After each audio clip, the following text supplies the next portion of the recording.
warahmatullahi wabarakatuh. Saya Mahira Kanita Haji Putri dengan NIM 170962401. Saya dari Prodi Pendidikan Administrasi Perkantoran, Fakultas Ekonomi dan Bisnis.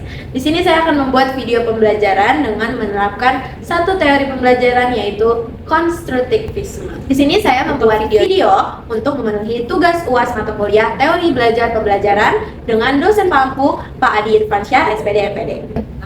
Apa sih konstruktivisme itu? Nah, konstruktivisme adalah teori belajar yang menekankan bahwa peserta didik membangun sendiri pengetahuannya melalui pengalaman, analisis, dan interaksi sosial.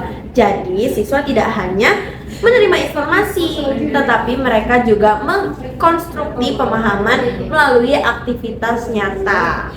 Nah, ada prinsip utama dari konstruktivisme. Yang pertama, pengetahuan tidak hanya dibangun oleh guru saja, namun dibangun oleh peserta didik melalui pengalaman nyata. Kemudian yang kedua, pembelajaran terjadi melalui pengalaman langsung. Kemudian adanya diskusi, kolaborasi, dan pemecahan masalah adalah inti dari proses belajar tersebut. Yang keempat adalah guru bertindak sebagai fasilitator, bukan sebagai pusat informasi. Nah, untuk itu saya akan menunjukkan sebuah simulasi pembelajaran berbasis problem based learning, yaitu metode yang relevan dan sering digunakan dalam pendekatan konstruktivisme.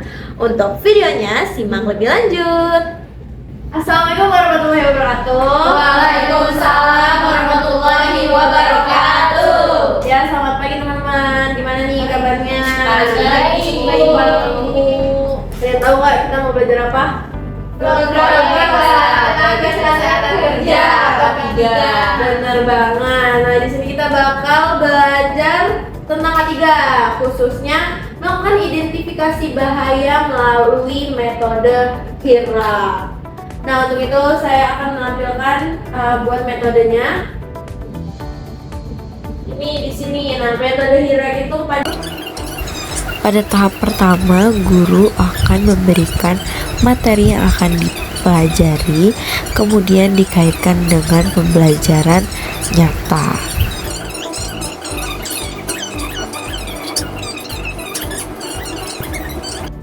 Untuk lebih memperdalam dari materi ini, maka ibu akan menampilkan sebuah study case yang harus didiskusikan ya. Boleh dilihat dulu ya teman-teman. Ini ada study case-nya. Boleh didiskusikan, dibaca dulu. Ini terkait ada kabel berantakan. Pokoknya masalah-masalah yang terjadi di materi K3. Nah, aktivitas ini menunjukkan ciri khas dari konstruktivisme. Mahasiswa membangun pengetahuan dari kasus nyata. Mereka berdiskusi, bertukar ide, dan menghubungkan konsep hierarki dengan situasi nyata. Guru tidak memberikan jawaban, melainkan memfasilitasi proses berpikir mereka. Pengetahuan menjadi bermakna karena dibangun dari pengalaman analisis langsung. Dan kegiatan ini juga merupakan penerapan problem based learning yang memang merupakan metode turunan dari konstruktivisme. Oke, baik. Kan sudah didiskusikan nih. Nah, maka dari itu pastinya ada hasil analisisnya. Boleh dijawab terkait hasil analisis yang sudah saya berikan tadi. Itu saya menjawab pertama boleh? Boleh. Jadi setelah saya menganalisis tadi kasus tadi itu ada permasalahan kabelnya berantakan nih. Nah, itu udah bahaya banget karena bisa menyebabkan orang tersandung atau terjatuh. Nah, ini itu termasuk ke dalam unsafe condition. Benar banget. Iya, terus saya mau nambahin Bu, izin ya Bu. Terus ditambah as programmer yang memperbaiki kabel saat listriknya tuh lagi aktif. Nah, ini tuh beresiko korsleting ataupun sengatan listrik sih Bu. Benar, emang bahaya banget. Jadi itu tahap pertama, kita perlunya APD atau menyediakan alat-alat yang harusnya aman ya buat kondisi pekerja ini. Kemudian ya, Ibu mau nanya lagi, gimana dengan resiko jangka panjangnya? Ada yang bisa jawab? Boleh Aurel? Kalau misalnya itu karyawan kerja lama sampai malam, itu bisa menyebabkan kelelahan, terus kayak stres kerja, sakit punggung, bahkan sampai hypertension. Benar banget, terima kasih jawabannya. Maka dari itu untuk di perkantoran biasanya ada prosedur untuk mejanya ini atau bangkunya itu disiapkan secara ergonomis agar pekerja juga nyaman, terus juga buat jam kerja juga sesuai standar operasional minimal 8 jam, maksimal 8 jam kerja. Kemudian untuk bagaimana tingkat resikonya? Ada yang bisa jawab? Saya mau jawab. Boleh Nora? Oke, menurut saya probabilitas untuk tersandung itu sedang ya, dan juga resikonya sedang.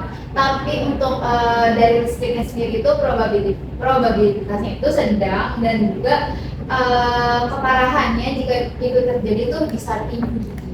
Benar banget, terima kasih Nora jawabannya. Mungkin lalu bagaimana nih untuk pengendalian resikonya, dilihat dari tingkat keparahannya, terus juga probabilitasnya untuk keparahannya ini. Mungkin ada yang bisa jawab? Boleh Monika? Yang pertama itu eliminasi, merapikan semua kabel secara permanen, terus juga disubstitusi pakai perangkat wireless kalau bisa. Terus juga bagian administrasi membuat SOP perawatan kabel, pelatihan K3 dan jadwal kerja yang lebih manusiawi.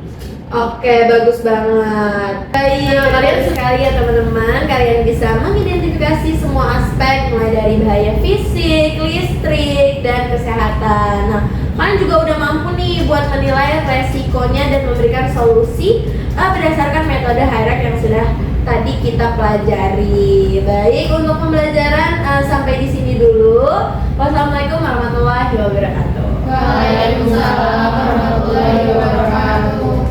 Nah, dari aktivitas tadi sudah terlihat kan bahwa siswa memahami konsep K3 karena mereka sendiri yang menganalisis, bukan hanya menerima materi teori dari guru. Nah, ini menunjukkan bahwa pembelajaran konstruktivisme membuat kalian lebih kritis dan mampu memecahkan masalah nyata. Nah, kedepannya untuk pembelajaran K3 dapat ditingkatkan lagi dengan simulasi lapangan atau observasi langsung agar pemahaman semakin kuat. Terima kasih telah menonton video ini. Semoga penerapan teori konstruktivisme ini dapat menjadi inspirasi dan pembelajaran lainnya. Sampai jumpa.